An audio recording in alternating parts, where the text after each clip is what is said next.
menghadap kepada Rasulullah. Semua pintu tertutup kecuali pintu Rasulullah, membaca sholawat. Kebesaran Rasulullah dengan kita membaca sholawat ke Rasulullah, walau riaan, walaupun kita riak, ada maksud lain karena melihat kebesaran Rasulullah, dengan membaca sholawat akan diterima oleh Allah.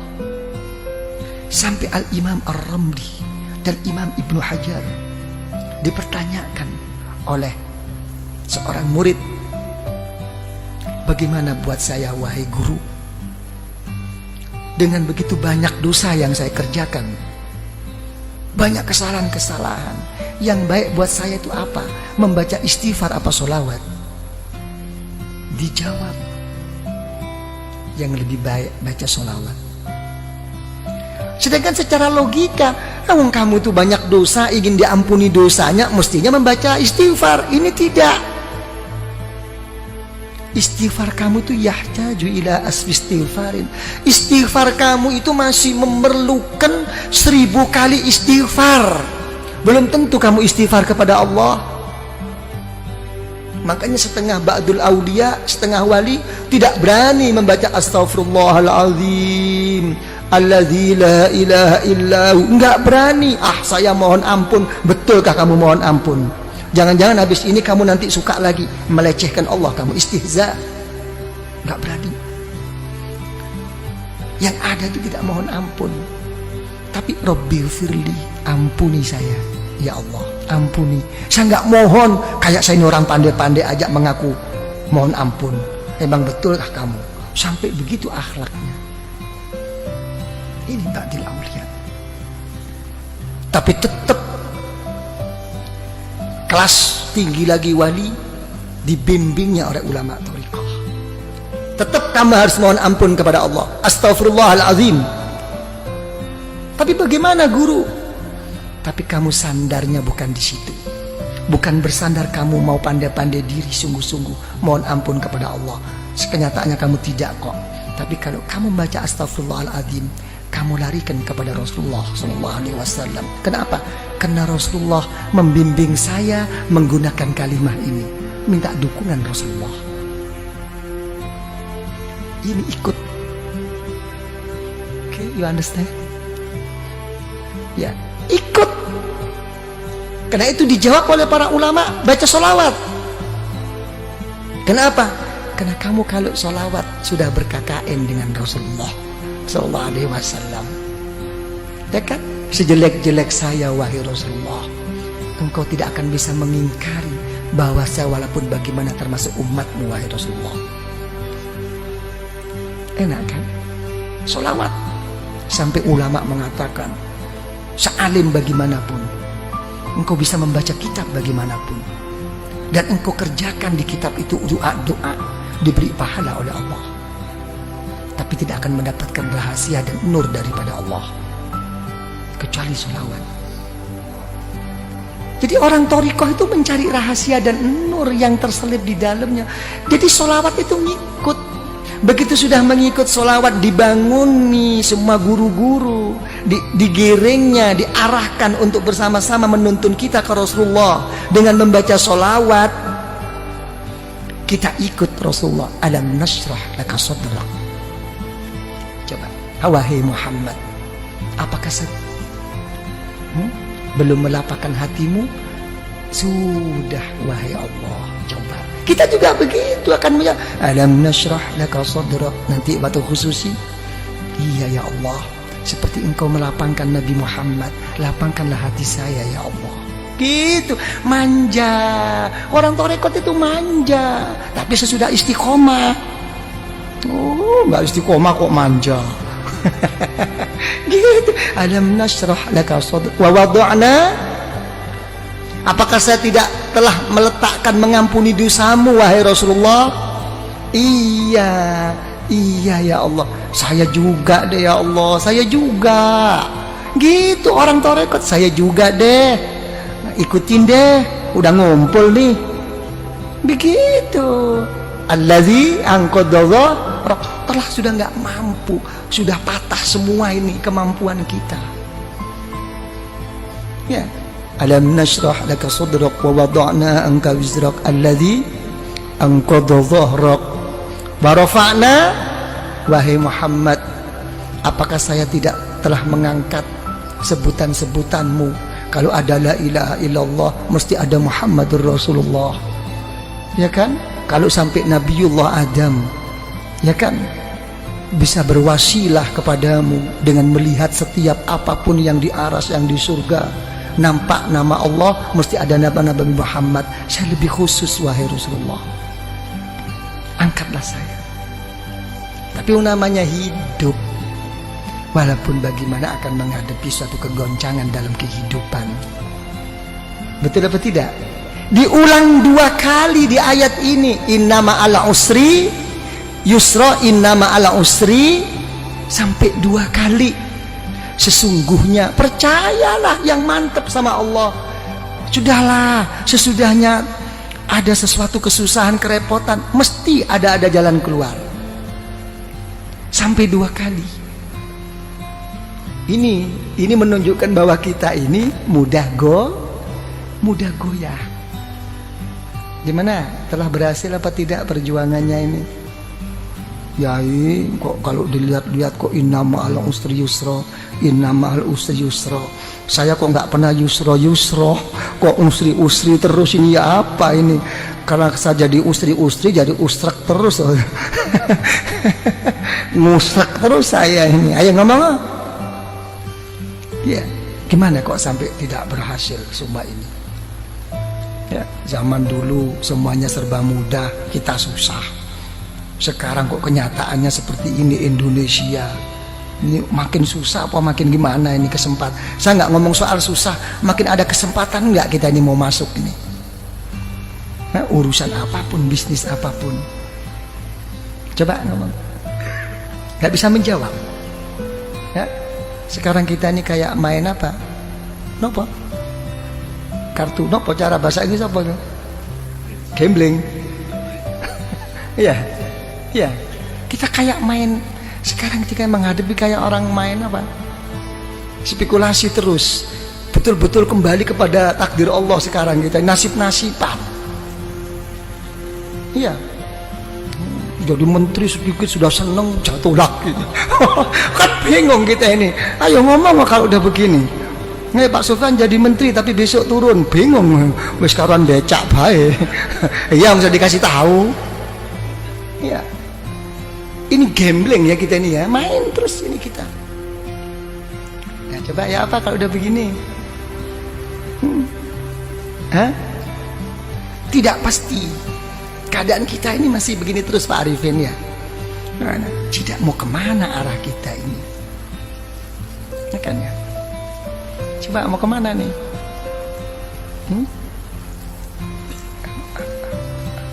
Ya, sama Allah sih sabar. Sama Allah itu nerima, sing gawe ruwet iki sing bang gregetno. Mau tak peting bae rasane itu. Nah, ini permasalahannya. Kalau saya sih dalam menghadapi masalah ini, saya lihat dalam satu hadis riwayat Imam Al-Muwatta.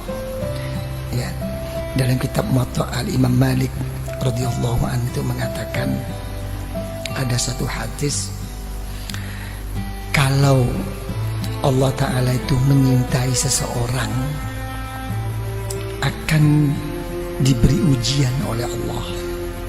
Enak enggak kira-kira ini? Hah? Apa? Yang enteng loh. Enteng enggak enteng itu bukan masalahnya, hatinya.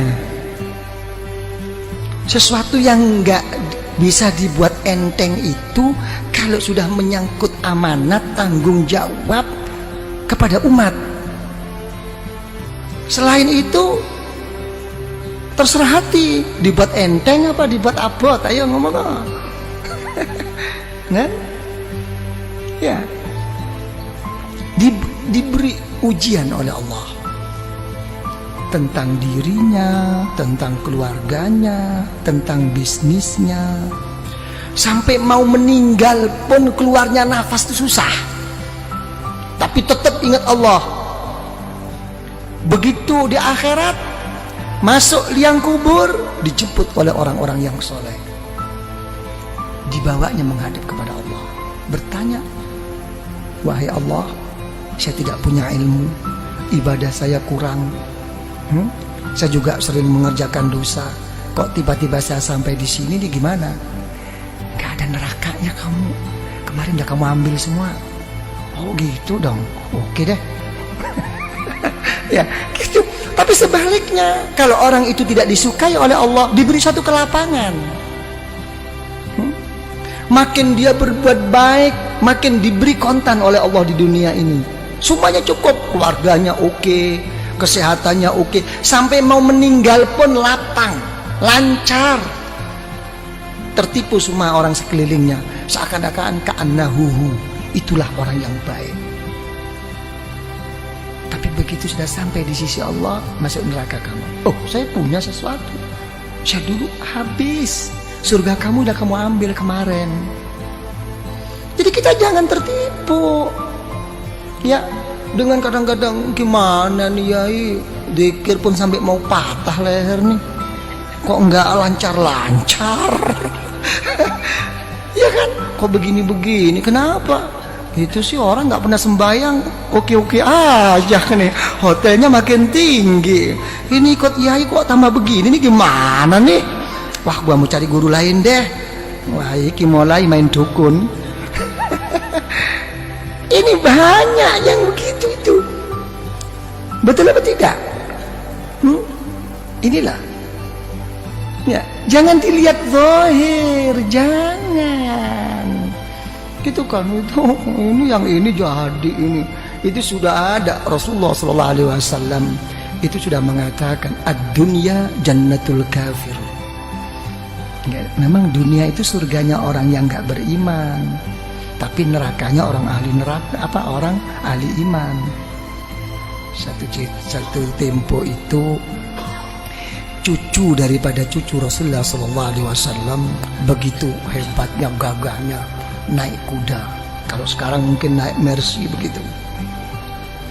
Ada orang kafir protes, wahai cucu Rasulullah, sudah tidak sesuai lagi perkataan datuk engkau. Kenapa? Datuk engkau mengatakan bahwa dunia ini surganya orang kafir dan nerakanya orang beriman. Kenyataannya saya ini kafir kok melarat, kamu kok malah kaya. Kamu kok enak-enakan. Coba dijawab oleh cucu Rasulullah. Ya, sehebat-hebat saya di dunia ini, kalau dibandingkan besok di surga masih kayak neraka ini. Sesusah-susah kamu di dunia ini masih surga dibandingkan besok di neraka. Langsung masuk Islam. Halo, ayo kon masuk Islam. Kadang-kadang bodoh Islami ngomel, ah gila loh, ngomong aja. Ini loh permasalahannya. Jadi gimana kalau gitu? Ini robitoh, ini hubungan kumpulan ini. Apa yang berhasil? Kita selama ini terlalu terpukau dan selalu dianjurkan oleh orang-orang banyak. Apa yang dianjurkan adalah sabda Rasulullah SAW, man kana akhiru kalamihi la ilaha illallah dakhalal jannah. Siapa yang akhir perkataannya itu la ilaha illallah, masuk surga. Bagaimana orang itu mau ingat la ilaha illallah? Ya, pada saat itu semua setan, iblis sudah datang semua kok. Silahkan kamu jadi orang kiai, jadi orang yang soleh, jadi ini. Yang penting nanti akan meninggal, akan gude iman kamu. Susah. Ini sebetulnya ini hanya cuma anjuran agar bagaimana zikir itu menjadikan tabiah, menjadikan otomatis, bukan hanya sekadar cuman dibaca pada saat perlu aja. Dengan keotomatisannya itu insya Allah, ya, menghadapi segala kesusahan mau meninggal ini akan diingati oleh Allah, dakhalal jannah. Kalau dia menyebut la ilaha illallah, itu anjuran. Tapi praktek Rasulullah tidak begini kok. Praktek Rasulullah akan meninggal itu justru beliau tidak mengatakan la ilaha illallah, malah beliau berdoa Allahumma arrafiqul ya Allah, pertemukan saya ya Allah, kumpulkan saya ya Allah dengan kawan-kawan saya yang mulia ini. Coba, ini Rasulullah nangis. Sayyidatuna Aisyah radhiyallahu anha, idzan la yakhtarna, karena Rasulullah sudah menyebut-nyebut orang-orang yang saleh, menyebut orang-orang yang tinggi di sisi Allah. Sudah jelas Rasulullah tidak akan memilih kita, akan kembali Rasulullah kepada Allah. Ini ternampak, semua kawan Rasulullah itu ternampak orang-orang yang soleh ini. Ada satu kerinduan bertemu mereka-mereka. Ini maksudnya Robitoh itu di sini. Makanya ada istilah, dalam istilah ulama Thariqah itu apa? Ar-rafiq qablat thariq. Ya, mencari kawan itu sebelum pelangkah berjalan ke arah mana. Cari kawan, apalagi ke Allah. Yang benar cari kawan ini, yang bisa mendampingi suka dan duka. Itu doa Rasulullah. Allahumma ar-rafiqul a'la. Nampak. Jadi kalau orang thariqah, misalnya yang pernah saya saksikan, saya buktikan dengan orang tua saya sendiri, dan orang tua saya juga menceritakan tentang guru-gurunya begitu. Jadi begitu sudah sakit parah, kalau sudah sakit parah, ada orang lewat siapapun kok disebut itu gurunya. Ayah saya juga begitu. Sopori mlebu wau. Anu Buya Tutu Mbah Romli kok. Gurunya yang disebut. Sudah. Mbah Romli kok. Bukan ya, itu bukan Mbah Romli. Mbah Romli kok. Enggak berarti. Ruhaninya sudah ketemu ya sudah. Di alam sadar. Ruh antara mau berangkat nggak berangkat ini ketemuan. Ini yang dinamakan orang-orang sufia itu yaqadha, pada saat-saat begini. Jadi ini hubungan thariqah itu di sini, bukan apa namanya, bukan hal-hal yang lain. Sampai mau meninggal pun ada masalah yang begini ini, kan? Jadi paham ya? Jadi begitu, innama ala usri yusra. Kalau sudah susah atau seneng, ya lari kepada Allah. Wa idza faragta fansab. Ya, kalau sudah selesai, ayo tetap jungkel loh. Ya, dengan sungguh-sungguh gitu loh. Kalau dalam kekosongan-kekosongan, isi dengan kesungguhan kepada Allah. Wa ila rabbika farghab. Ini jawab. Jangan dimentahkan lagi, ini dijawab. Khususi ini ya, kalau sudah begitu baru apa khususi ada Bismillahirrahmanirrahim, kul wallahu ahad Allahus somad, kan begitu ya. Jadi dilarikan apapun wahai ya Allah di dalam kehidupan saya, dan pada saat saya meninggal, dan sesudah saya meninggal ya Allah, kuatkanlah iman saya. Kul wallahu ahad, semuanya saya kembalikan kepadamu wahai ya Allah. Ini kunci. Lah, apa kalau kita sudah buka kunci itu cukup? Tidak cukup. Di sini kita digugah lagi oleh guru itu. Kirim Fatihah lagi. Dibangunkan lagi guru-guru ini untuk menghadap bersama-sama kepada Allah. Al-Fatihah. Sudah Al-Fatihah, sholawat lagi. Diajak bersama-sama ke Rasulullah. Ini Rasulullah. Baru ukuran pribadi. Baru apa maumu sekarang? Ditantang oleh guru-guru. Apa maumu? Kamu ngetok-ngetok sama aku terus-terus kayak begini. Apa maumu? Nah, ini pribadi. Mauku ini. Karena kita sudah dituntun oleh guru, sudah melalui wasilah Robito oleh guru, dibawa oleh guru rohani kita, didudukkan di depan Allah. Ini Hahwa, ini Allah. Ini di depanmu. Perlu apa kamu sekarang? Didampingi oleh gurunya di belakangnya. Ini disepuhkan, dituntun sampai di hadapan Allah. Apa kenyataannya dikhususi? Menyebut nama Allah, kepentingan pribadinya. Allahumma ya qadiyal hajat. Ginilah. Allahumma ya qadiyal hajat, Allahumma ya qadiyal hajat. Ya Allah, ya, yang memberi, yang memutus, yang menyampaikan segala kehajatan kita, ya Allah. Allahumma ya qadiyal hajat, Allahumma ya qadiyal hajat. Ya, gitu. Nah, habis begitu hajat-hajat terlalu luas, keadaan genting ini, ya Allah, hal-hal yang ini yang terlalu pokok, ya Allah. Saya banyak hutang, saya banyak kredit.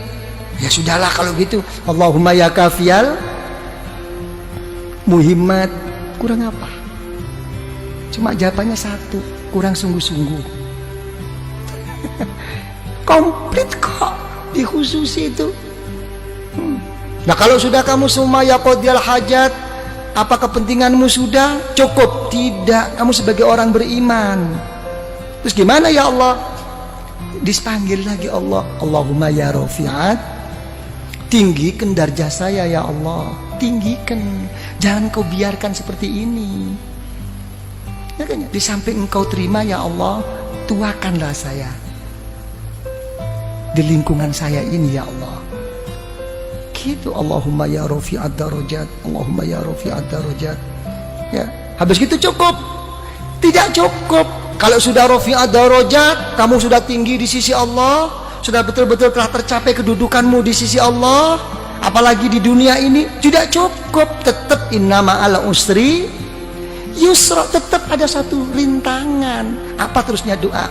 Allahumma ya dafi'al, ya Allah yang menolak segala musibah, banyak rintangan ini ya Allah, ini ya Allah. Begitu. Bukan berarti terus udah sukses, saya sudah beres, ini sudah oke lah semuanya. Nggak mungkin. Malah lucu, makin sukses malah lucu, makin didekatkan musibah bala daripada Allah. Apa contohnya bala musibah yang didekatkan oleh Allah? Yang merusak kita itu bukan orang jauh, orang yang deket-deket ini. Orang yang munafik sama kita tuh orang-orang yang dekat. Hati-hati nih. Nah kita dapat jiking kita. Sudah nggak ingat persahabatan, persaudaraan kita. Dulu waktu kita enak-enak, begitu ada ini yang ngerogotin tuh ini kroni yang memang nggak hub fillah wal bughdu fillah ini nggak selesai. Tapi apa kita putus asa? Tidak, diteruskan doa dalam khususi. Allahumma ya muhillal, ya Allah yang menguraikan, yang membuka, yang melapangkan segala kemuskilan, segala keruatan, segala yang tidak lancar. Dipanggil lagi, ini ya Allah problem saya. Kalau sudah gitu mau apa kamu? Ya berilah ya Allah. Secara khusus baru. Tadi secara umum, Allahumma ya qadiyal hajat, Allahumma ya kafiyal muhimmat.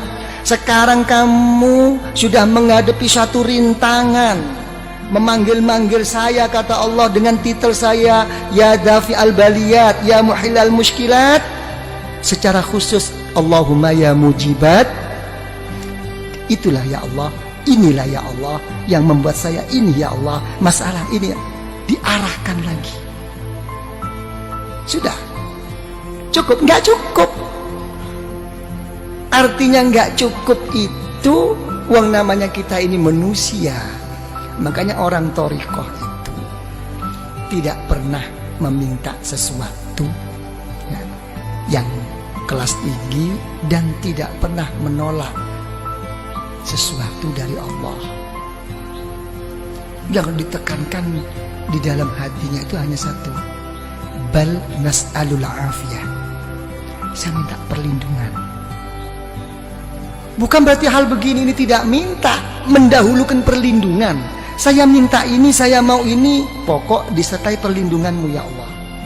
Ini dulu lancar semua, oke semua, ya kan ya? Apa perlindungan? Allahumma ya syafial amrod, sembuhkan saya. Walaupun tidak berhasil, pokoknya waras. Mek wis waras kabeh, cukup nggak cukup? Kita selalu ingin Allahumma ya arhamar, ingin dirahmati. Kalau kita nggak dirahmati oleh Allah, Mau pakai resep apa sekarang? Dunia sudah terbalik. Ra'a ma'rufan munkar wa munkaran ma'rufa. Zaman sekarang itu begini kok. Yang baik dianggap buruk, yang buruk pokoknya mengikuti kepentingan. Minta rahmat daripada Allah, baru sholawat lagi ya. Rasulullah diketok lagi, agak macet Rasulullah. Doa saya ini kok kayaknya ego banget. Allahumma sholli ala sayyidina Muhammad an-nabiyil ummi. Coba yang dipakai itu titel Rasulullah an-nabiyil ummi, nabi yang buta huruf. Lain kalau buta hurufnya Rasulullah begini, buta hurufnya kita ngeblak. Nah gitu kan. Tapi tetap ini menunjukkan apa? Kebesaran Rasulullah dan menunjukkan kebodohan kita. Titel Rasulullah yang buta huruf. Engkau buta huruf wahai Rasulullah kayak begitu. Nah, saya kan lebih buta huruf, mestinya lebih dikasihani dong. Jadi kesana arahnya itu. Kita wis manja-manja diri Pak Arifin. Udah baca sholawat? Cukup, tidak cukup. Secara khusus saya punya jalur. Ya, Syekh Abdul Khaliq Al-Ghazdawani dipanggilnya. Syekh Abdul Qadir Al-Jailani radhiyallahu an dipanggilnya dengan Fatihah. Ya, sudah sholawat lagi. Jadi Rasulullah itu kan untung sudah jadi roh. Nggak jadi roh kan capek dibangunin terus. Ya. Allahumma sholli ala sayyidina Muhammad nabiyil ummi wa ala alihi wa sahbihi wasallam. Sholawat lagi. Habis begitu diberi suatu doa pemungkas, pemasrahan diri kepada Allah. Hasbunallah wa ni'mal wakil. Sampai dalam satu hadis Rasulullah SAW, siapa yang membaca ini jangan lagi sungguh walaupun bohong. Yang orang membaca hasbunallahu la ilaha illahu alaihi tawakkaltu wa huwa rabbul arsyil azim. Baca 7 kali sehabis sholat subuh dengan habis sholat asar. Walaupun bohong akan didengarkan dan diterima oleh Allah. Karena memang susahnya untuk kita mau mengambil semuanya itu dipasrahkan ke Allah. Pokoknya nggak tahu deh ya Allah, apa yang saya minta mau di depan tadi nggak tahu deh apa kata Allah deh. Bilang gitu, engkau ini betul apa enggak nih? Bilang gitu, ya sebab inilah ya Allah. Kayak orang geblak gitu, ya wis. Setiap apa-apa no ya anak dewe. Ya kan ya. Sama dengan orang-orang tua tuh gitu. Dia apa-apa no anak dewe. Hasbunallah. La ilaha illahu alaihi tawakkaltu wa huwa rabbul arsyil azim. Pemungkas.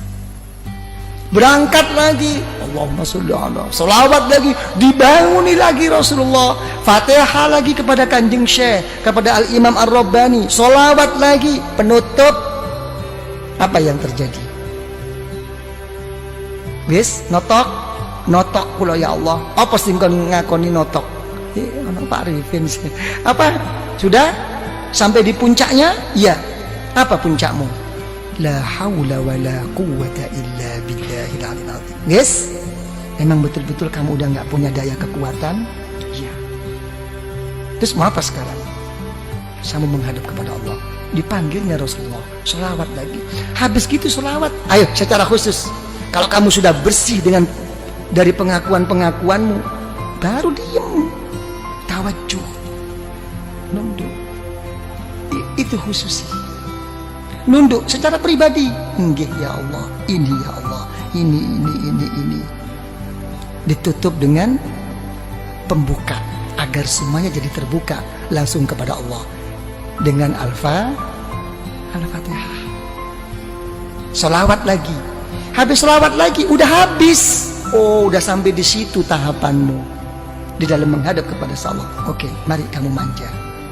Ya Latif, ya Latif, ya Latif ya. Dari manjanya kita ini kadang-kadang nggak jelas ya Latifnya tuh tip tip tip tip tip.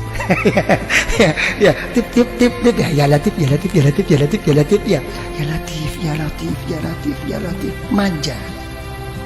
Allah Ta'ala yang maha pengasih dan penyayang, Allah Ta'ala yang maha lembut. Sampai doanya bi khofil kal khofi. Memang saya begini posisi saya ya Allah, serba kurang, serba apa, tapi tolong ya Allah, mesti ada dong. Sekecil-kecil apapun rasa kasih sayangmu untuk saya kan, berikan dong.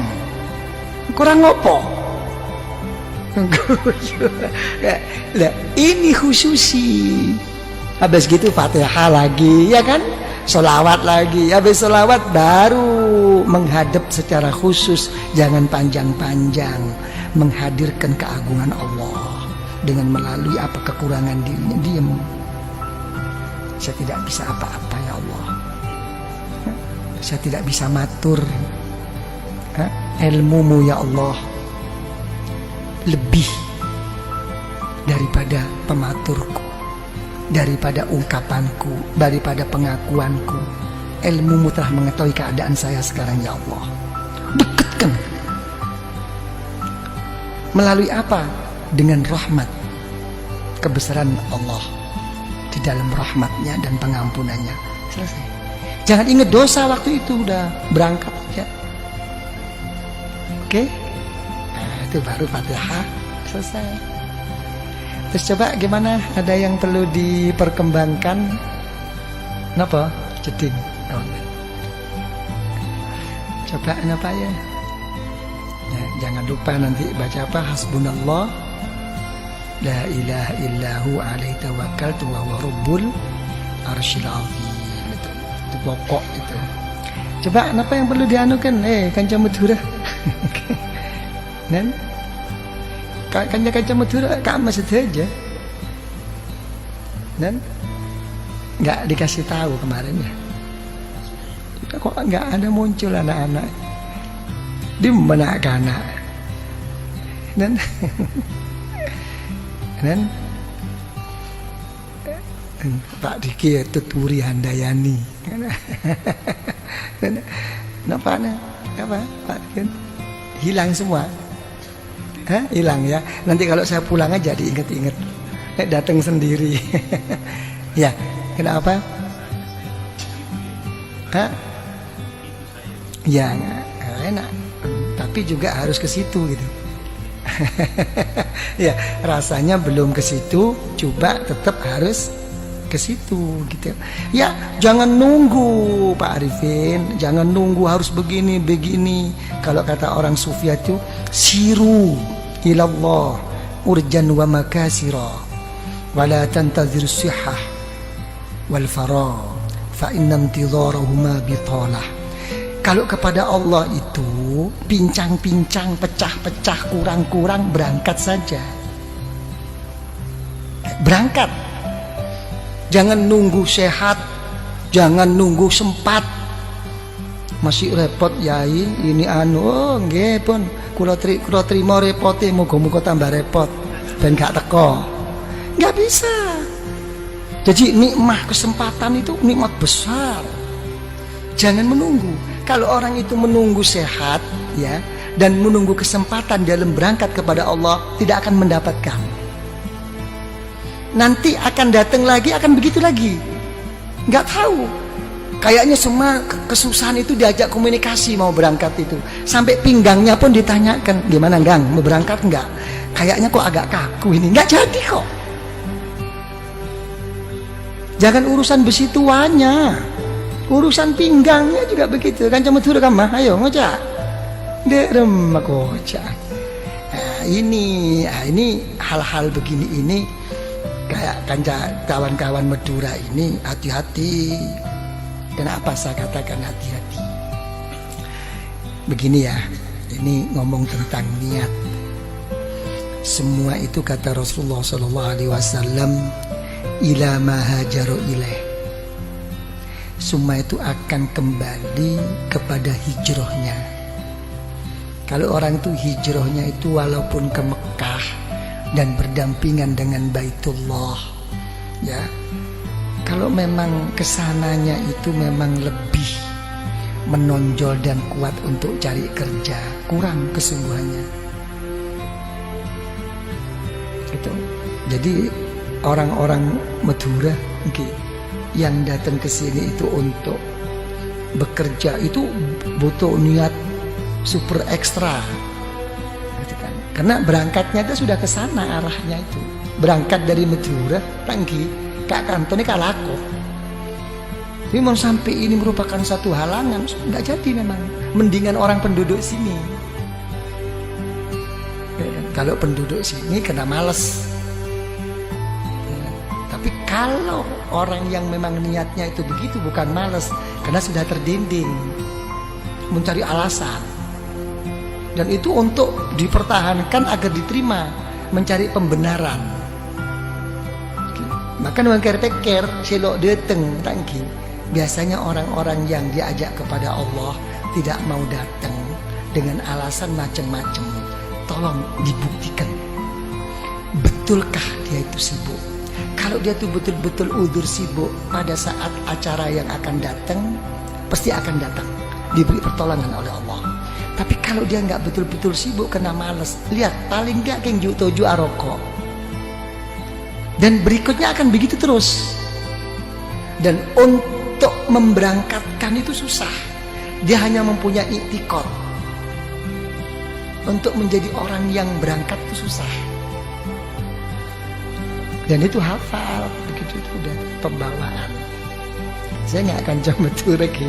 Man eman, kan kita kadang wah, tunggu kiai kalau dia tengah ada kiai boleh. Dia ni hak lah cukup beri datang mau kiai. Aduh, swarga gede kok cukup kan? Tangki saya. Jadi untuk orang ikhwan thoriqah sangat-sangat tidak layak. Bukan masalah salah bener. Coba Pak Arifin apa? Jadi jangan tunggu, yang penting berangkat. Nah, gitu Pak Arifin ya. Dan ada kemauan. Lebih-lebih kemauan itu dengan dasar merasa dirinya berkurang, tidak punya apa-apa, tambah begini. Itu nilai yang pokok. Sembahyang malam karena sudah menjadi rutinitas, ya biasa. Sembahyang malam karena tidak menjadi biasa, tapi merangi hawa nafsu, lain nilai. Ini yang lebih mahal. Karena ini dengan perasaan pengakuan di dalam hatinya untuk memerangi hawa nafsu, lain. Nilai di sisi Allah itu lain. Dan ini kalau sampai kuat terus begini. Makanya isyarah Rasulullah SAW, lau tadumuna ala ma kuntum indi, lau tadumuna. Kita diajak harus terus menerus. Jadi gitu. Tapi sudah rutin saya yai, walaupun rutin tetap diajak komunikasi.